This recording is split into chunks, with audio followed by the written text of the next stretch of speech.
Luis Barragán perteneció a una familia de hacendados, gentes de una fortuna considerable de aquí de Guadalajara.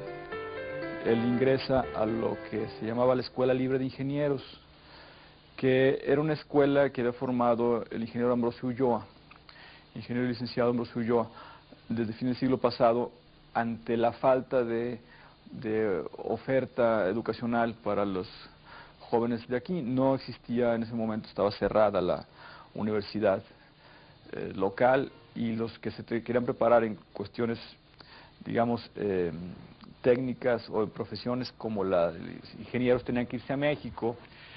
Entonces, bueno, Barragán ingresa ahí aproximadamente en 1919 y cursa normalmente la carrera de ingeniería, pero la escuela ofrecía una particularidad que era además la de hacerte arquitecto si se cursaban algunas materias suplementarias.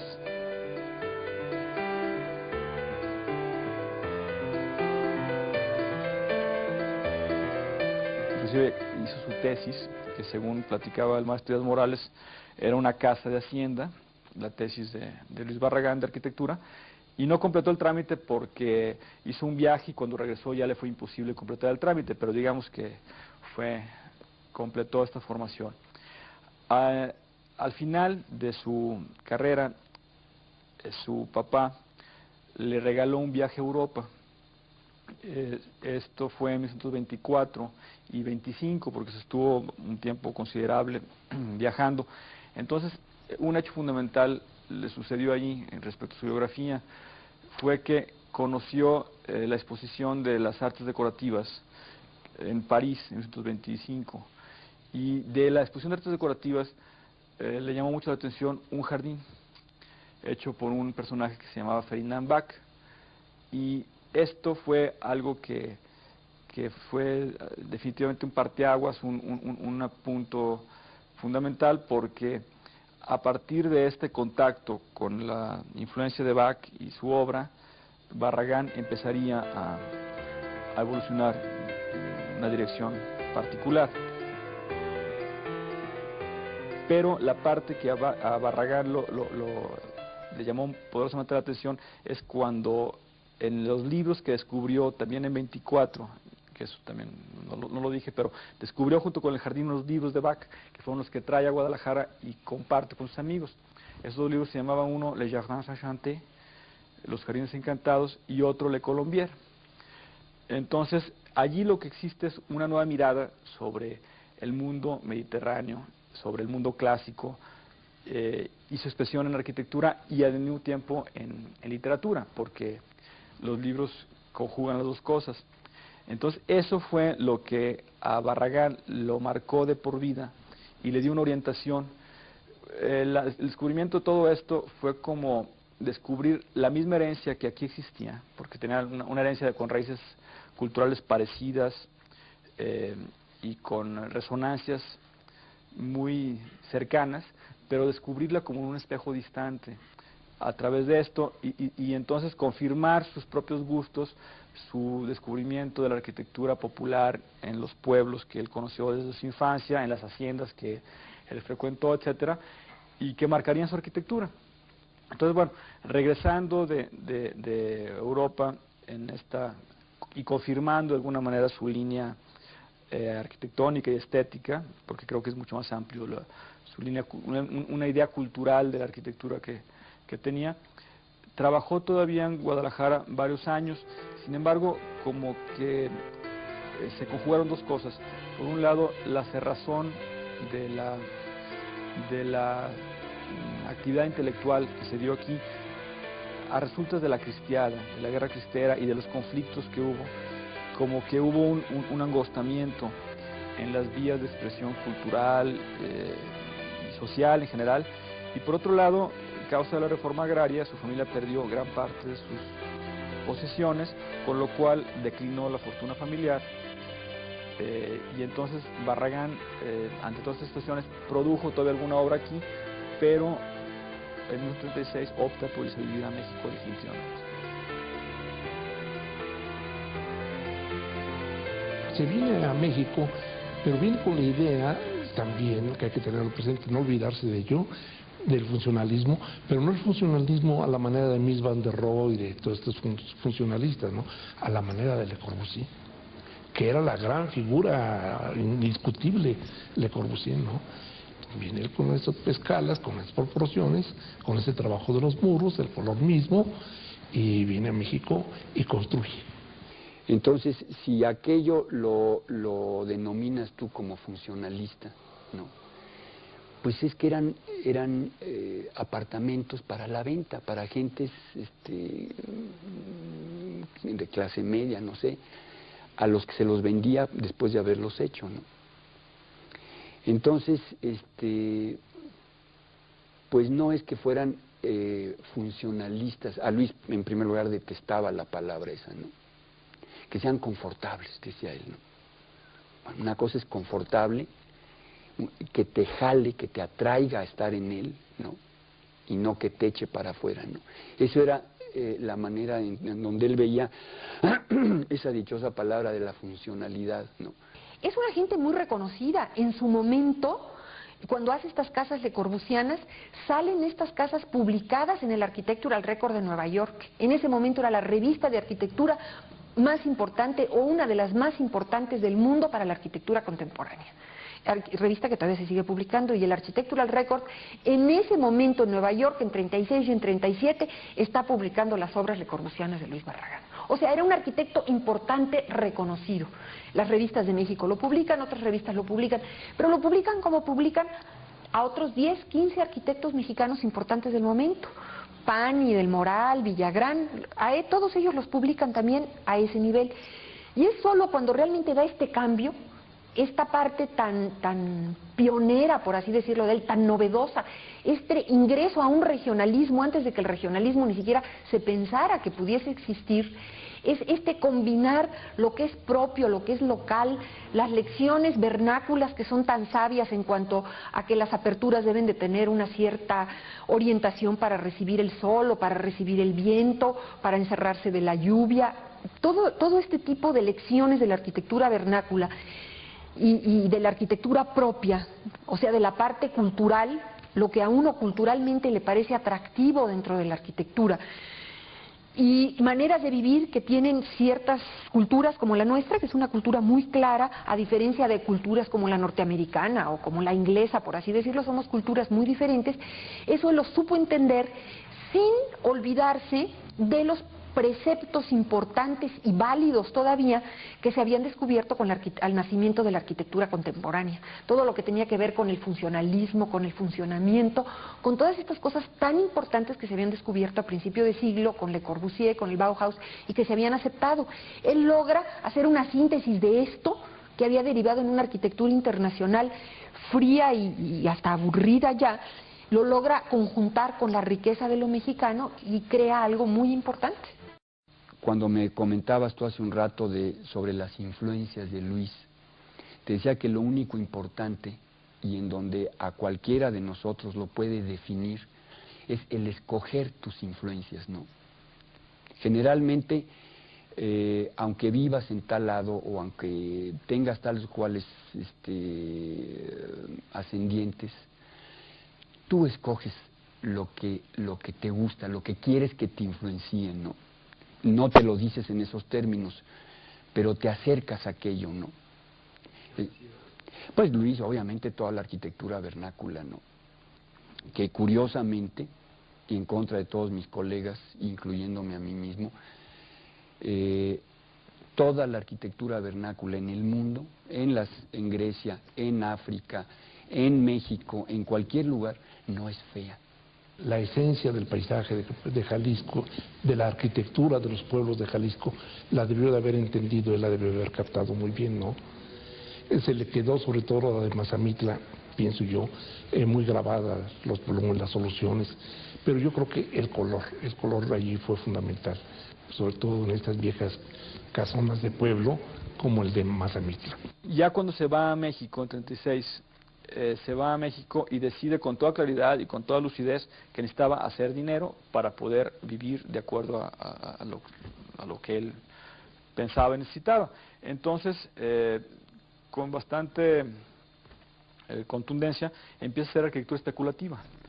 Edificios de apartamentos para gente acaudalada de México, o para gente acaudalada aquí que estaba invirtiendo en este momento en México, casas para venta, etcétera, dentro de un estilo que se identificaba mucho con las corrientes funcionalistas del tiempo, pero que sin embargo un ojo más sereno sí puede advertir que hay una continuidad con las últimas obras de aquí, y que bueno, acá en México lo primero se necesitaba vender, necesitaba estar, digamos, a la moda. Sin embargo, la calidad de esas obras es innegable y el interés es muy alto, y forman de alguna manera una unidad, ¿no?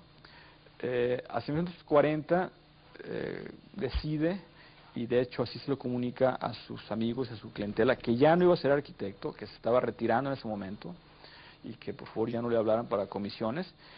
Después de algunos años de práctica profesional, se dio cuenta que ni con honorarios no iba a vivir como le gustaba vivir, que las señoras eran unas verdaderas tabarras, ¿no? Que era perder el tiempo en todo lo que hacían, ¿no? Entonces escribió una carta, que desgraciadamente no tengo copia, pero que sería un documento importantísimo, ¿no? Escribe una carta dirigida a todos sus clientes, ¿sí?, participándoles que a partir de ese momento deja de ejercer la arquitectura, ¿no? Que estuvo a sus órdenes unos años, pero que deja de ejercer la arquitectura, ¿no? Entonces, obviamente, con esa libertad que le daba el tener otras fuentes de ingresos, de trabajo de él, porque no tenía el gran capital, ¿no? Vaya, él ni siquiera se consideraba como un intelectual, ni cosa parecida. Él simplemente se mantenía en su lugar, haciendo sus propias cosas, tratando de llevar adelante su obra. Pero sí, sin embargo, y creo que esto pasa en muchos grandes artistas, provoca a través de su obra un rompimiento muy fuerte con las corrientes predominantes de la arquitectura internacional y de la arquitectura que pretendía encontrar en la técnica y en la masificación la solución para los problemas espaciales de nuestro tiempo, ¿no? Él toma distancia, lo manifiesta críticamente en algunas cosas así muy puntuales que escribió o que dijo en algunas entrevistas, etcétera, y busca muy conscientemente y con mucha intensidad la relación con la tradición que asumía de manera muy distinta como la asumía el movimiento moderno. El movimiento moderno, bueno, pues manifestaba que había una ruptura, que había una tabla rasa, que había que hacer las cosas nuevas, que había que zonificar las ciudades, que había que... Y él para nada pensaba que todo eso era lo que venía al caso, ¿no?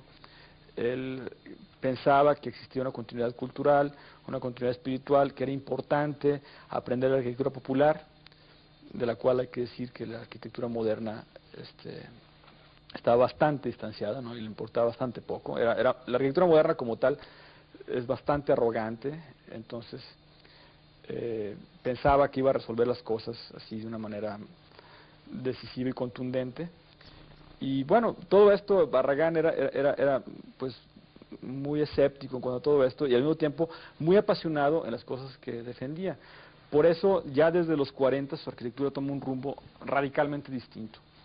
Que había un término que él mismo utilizaba para definir a su propia arquitectura, y en algunos textos de él, algunos se inician diciendo: yo creo en la arquitectura emocional. Hay, que es más, un texto en inglés, que no recuerdo ahora en dónde está publicado, pero está publicado en una revista norteamericana que dice I believe in an emotional architecture, firmado por Luis Barragán. Obviamente él de alguna manera se estaba autodenominando así.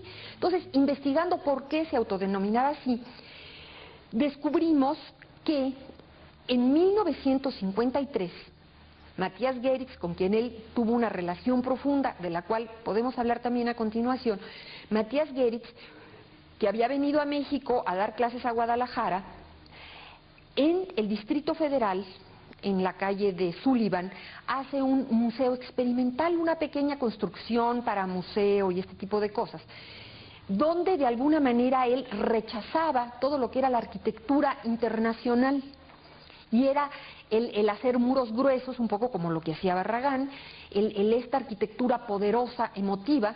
Y en la inauguración del Museo Experimental El Eco, Matías Geritz emite un manifiesto, y el manifiesto es el Manifiesto de Arquitectura Emocional, 1953. A él le emocionaba el espacio abierto, los jardines.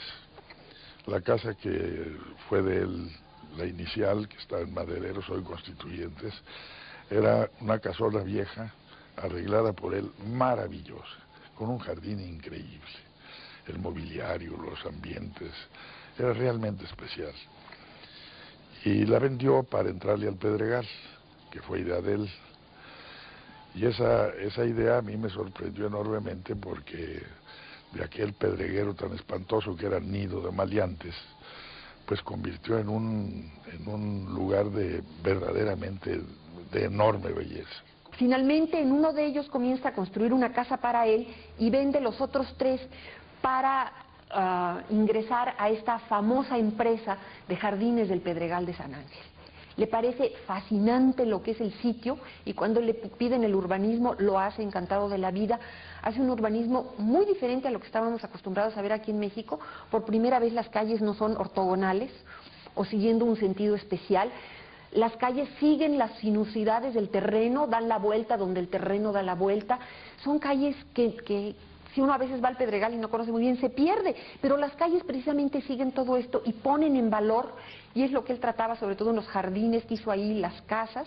Todavía hay algunos jardines que son jardines públicos, poner en valor la vegetación, la roca volcánica, todas estas cosas muy especiales de Jardines del Pedregal. Es la expresión general, y siempre con el complemento del jardín, del agua, la fuente, y luego hacía unos charcos, unos grandes moles de piedra con una laminita de agua y las llenaba de flores. Y esa agua escurría, lamía, por decirlo así, aquella piedra. Y era una cosa emocionante. Él le llamaba el armonioso sonido del silencio a sus jardines, porque eran siempre fuera de todo el ajetreo y de todo el ruido natural de la calle, por ejemplo. Siempre guardaron ese misterio sus jardines. La única misión o la manera noble de poder seguir adelante es tomar algo bueno y llevarlo un paso adelante, ¿no? Luis Barragán conoce a Luis Kahn, un famoso arquitecto norteamericano muy importante.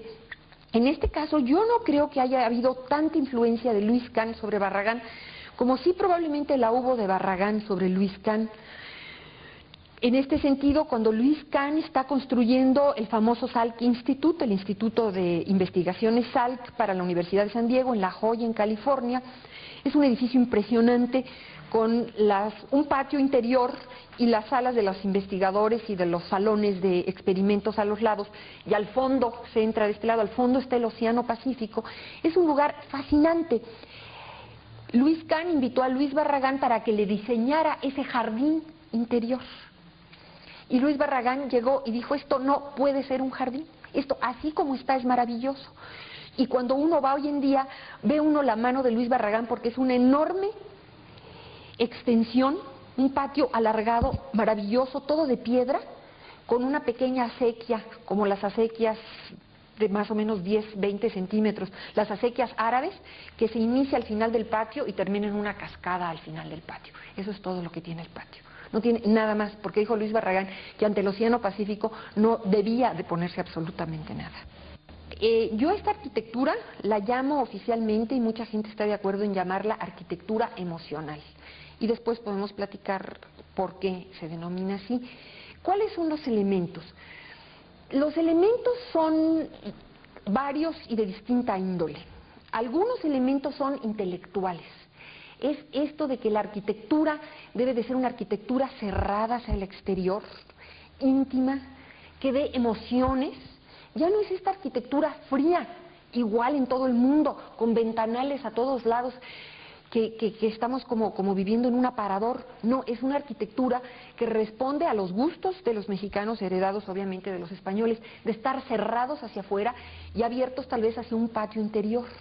Pero esta intimidad y esta emoción de que los espacios nos pueden dar emoción. Y esto se logra a través de muros anchos o de muros tal vez no hasta el techo, en fin, de toda una serie de recursos, entonces sí ya físicos, que responden a este elemento, por así decirlo, intelectual. Hay otro elemento intelectual en Barragán, y él lo repite constantemente, es la belleza. Él busca la belleza en la arquitectura. Todo lo que es la funcionalidad y todo esto, sí está bien, no debe de olvidarse, pero ¿por qué olvidarse de la belleza en la arquitectura? Para él la arquitectura debe de ser bella, y lo trata de hacer también en base a muros, a paños, en fin, las formas mismas que hace con la arquitectura. Y la parte un poco que tiene que ver con la emoción, que es la parte del misterio, en la cual él también insiste sobre todo en la parte de los jardines. Los jardines para él deben de ser misteriosos, un poco como los jardines de la Alhambra y todas estas cuestiones. Y por eso es tan importante que en la zona de los jardines y de los patios siempre hay agua.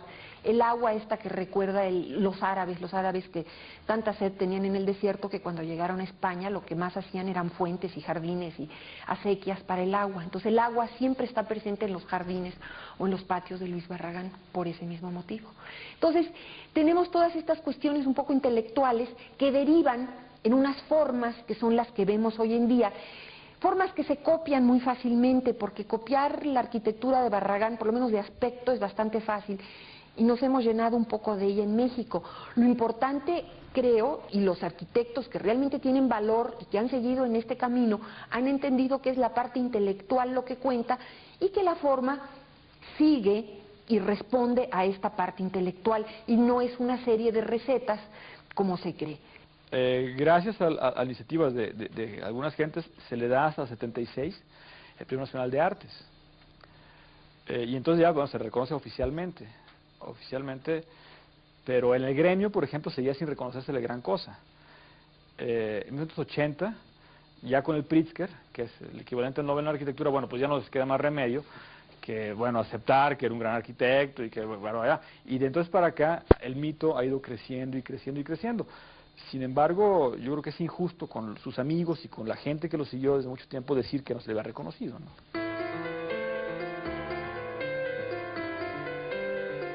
Pero Barragán fue un artista moderno en el sentido más amplio de la palabra, o sea, fue alguien que a partir de su propia reinterpretación de la tradición creó una obra que es nueva, no es una recreación y no es una copia de lo exterior, sino que es una síntesis muy personal y muy poderosa. El problema es que los seguidores más conspicuos, más notables, lo son por el uso de un vocabulario formal, no por la búsqueda espiritual y cultural, que es lo que está atrás. Yo creo que hay gente cuya obra no se parece tanto a la de Barragán a primera vista, y que tienen mucho más afinidades con él, que los de que se esfuerzan a hacer murotes y pintarlos de colores y utilizar gárgolas y fuentes y todo el lenguaje barraganesco sin entender el sustrato espiritual, que es el que lo hacía distinto y que le daba la potencia a lo que Barragán hacía, ¿no? Sin embargo, bueno, yo creo que la de Barragán es una influencia benéfica importante, que hace que se reconsidere en su propia arquitectura la herencia que existía, las tradiciones, pero que exige también en la lectura de la obra de Barragán una visión propia que sea capaz de hacer síntesis nuevas.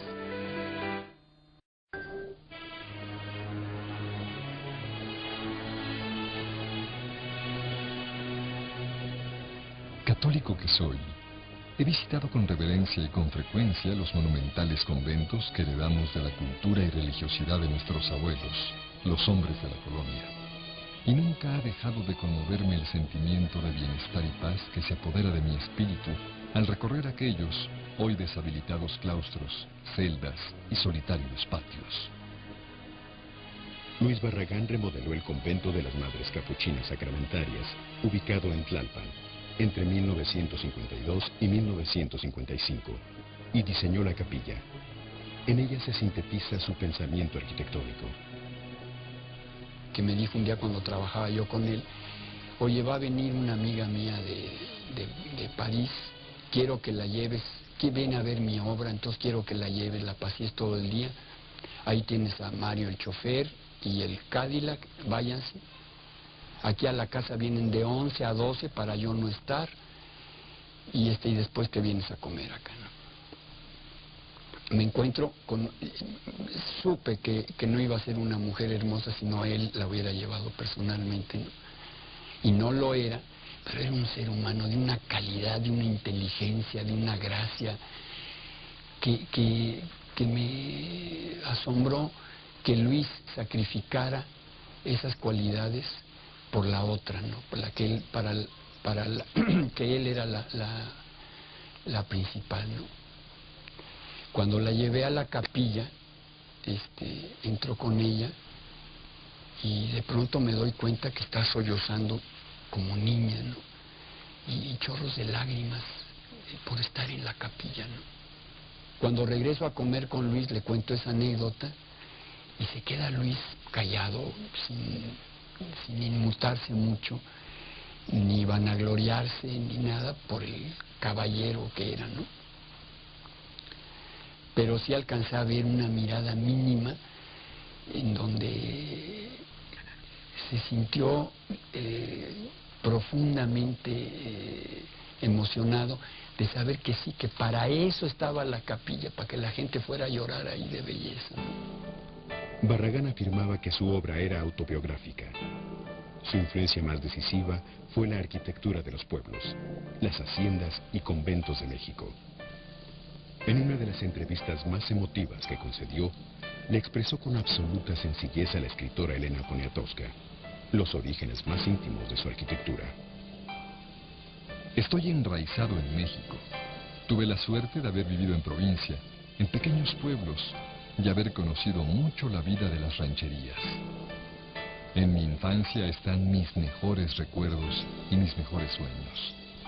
Cuando pongo algún color fuerte como el rojo o el morado, es porque de repente estalla en mi mente el recuerdo de alguna fiesta mexicana. Un puesto en algún mercado, la brillantez de alguna fruta, de algún caballito de madera.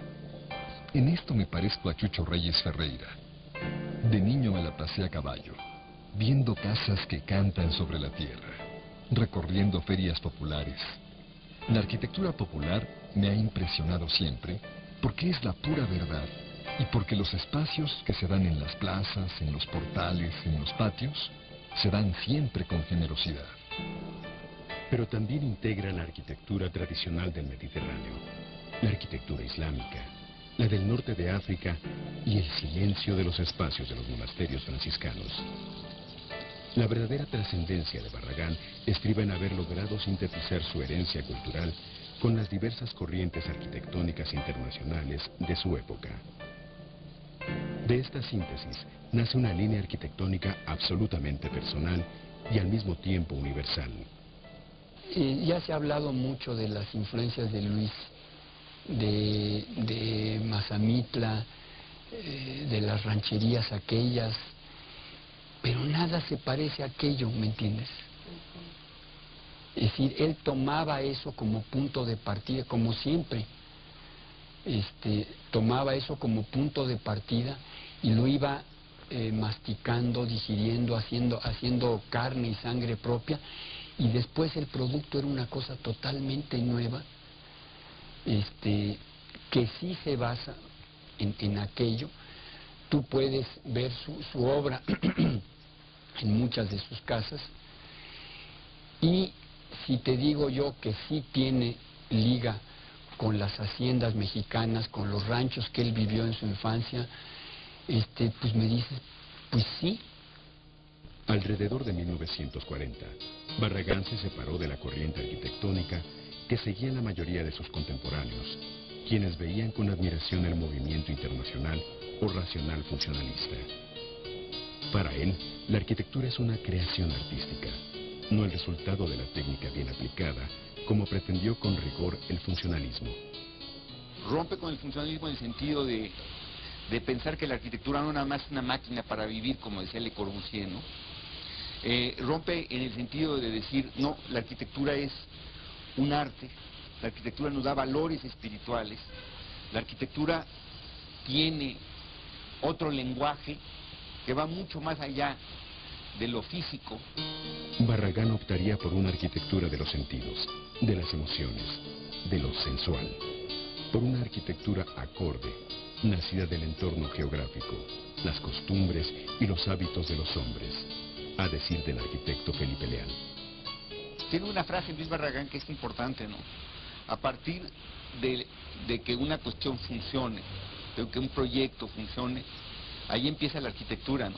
Es decir, el viejo postulado de Walter Gropius, por ejemplo, de que la arquitectura seguía la función, decía form follows function, decía Walter Gropius a través del Bauhaus, ¿no? Que la forma sigue a la función. Luis Barragán decía, una vez que está ya resuelto o que se está resolviendo el problema funcional, a partir de ahí inicia la emoción que nos puede dar la arquitectura, ¿no? Yo pienso que fueron muy pocos los arquitectos que verdaderamente valoraron a Luis en su primer momento. Se dice que cuando Philip Johnson dijo en una conferencia que dio cuando la inauguración de la ciudad universitaria, dijo que el arquitecto mexicano que más le interesaba era Barragán, prácticamente nadie del auditorio tenía idea de quién demonios era semejante Barragán.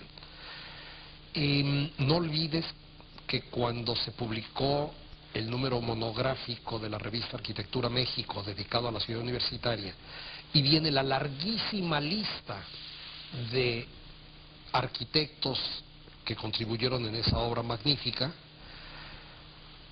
Luis Barragán aparece en uno de los últimos lugares como ingeniero a cargo de la jardinería. Yo pienso que hay una mala leche obvia en esta forma de incluirlo.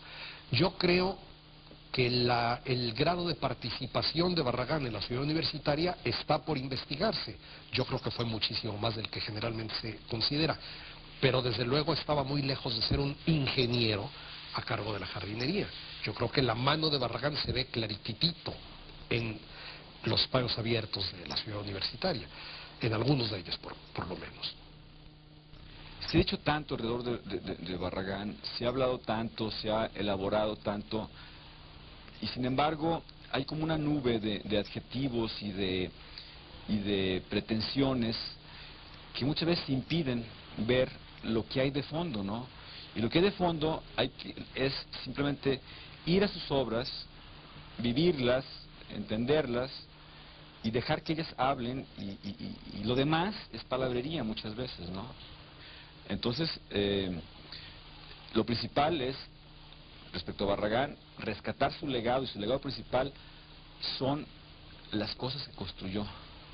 Allí están, o sea, cada vez que una de las casas, por más que sean de la etapa temprana, mediana o tardía, se altera o se modifica, es como si alguien llegara al museo y tasajeara un Orozco o un Tamayo o lo que sea, ¿no?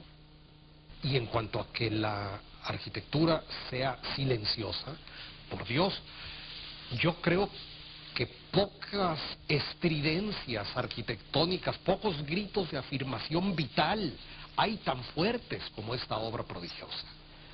Es decir, hay allí un erotismo implícito, una alegría de vivir, una alegría por el goce de la vida, de la naturaleza,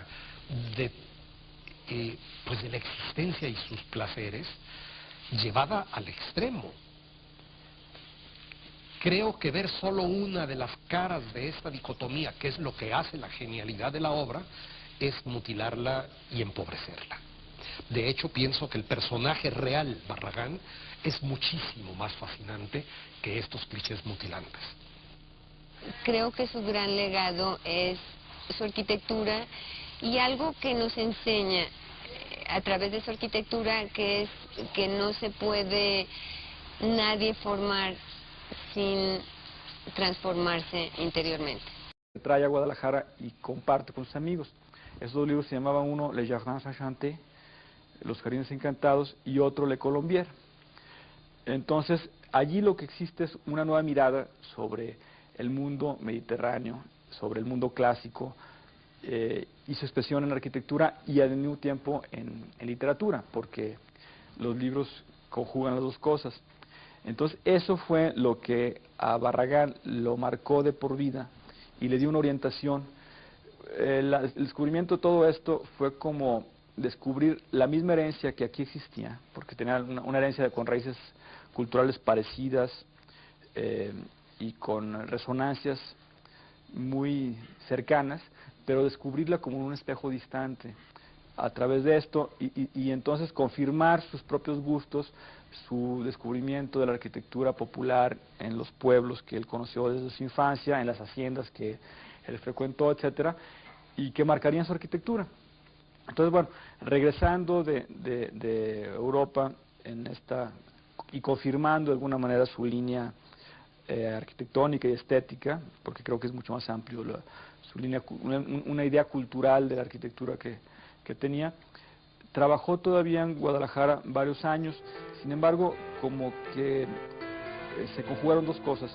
Por un lado, la cerrazón de la actividad intelectual que se dio aquí a resultas de la cristiada, de la guerra cristera y de los conflictos que hubo, como que hubo un angostamiento en las vías de expresión cultural y social en general, y por otro lado, a causa de la reforma agraria, su familia perdió gran parte de sus posesiones, con lo cual declinó la fortuna familiar. Un hecho fundamental le sucedió allí respecto a su biografía, fue que conoció la exposición de las artes decorativas en París en 1925, y de la exposición de artes decorativas le llamó mucho la atención un jardín hecho por un personaje que se llamaba Ferdinand Bach, y esto fue algo que fue definitivamente un parteaguas, un punto fundamental, porque a partir de este contacto con la influencia de Bach y su obra, Barragán empezaría a evolucionar en una dirección particular. Pero la parte que a Barragán le llamó poderosamente la atención es cuando en los libros que descubrió también en 24, que eso también no lo dije, pero descubrió junto con el jardín unos libros de Bach, que fueron los que...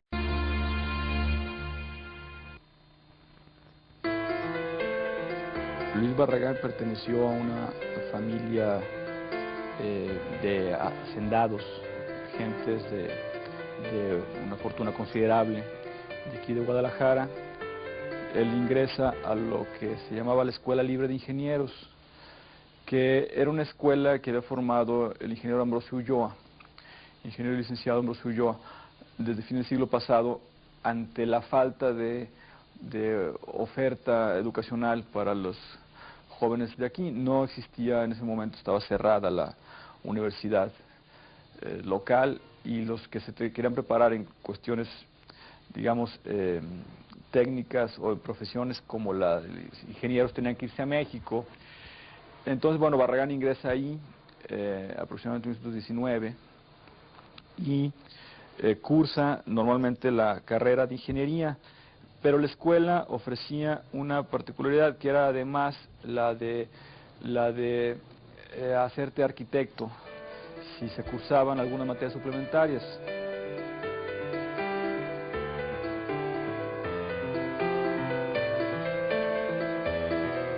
Inclusive hizo su tesis, que según platicaba el maestro Díaz Morales, era una casa de hacienda, la tesis de Luis Barragán de arquitectura, y no completó el trámite porque hizo un viaje y cuando regresó ya le fue imposible completar el trámite, pero digamos que completó esta formación. Al final de su carrera, su papá le regaló un viaje a Europa.